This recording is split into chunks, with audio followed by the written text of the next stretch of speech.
রংপুর ও বরিশাল পর্ব শেষ করে এনটিভির জনপ্রিয় রিয়েলিটি শো মার্সেল হাসর সিজন 7 পর্ব খুলনায় অনুষ্ঠিত হয়েছে।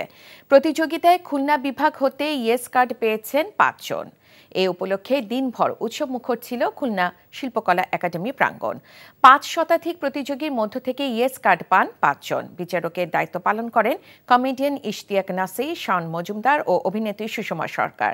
আগামীতে অন্যান্য বিভাগ থেকে আরও 40 জন প্রতিযোগী বাছাই করা হবে বলে জানান সংশ্লিষ্টরা।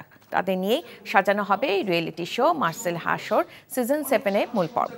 তাদের মধ্যে নির্বাচিত 6 প্রতিযোগীকে নিয়ে অনুষ্ঠিত হবে গ্র্যান্ড ফিনালে, যেখানে বিচার হিসেবে থাকবেন চিত্রনায়ক আমিন খান, অভিনেত্রী শবনম ফারিয়া এবং অভিনেতা তুষার খান।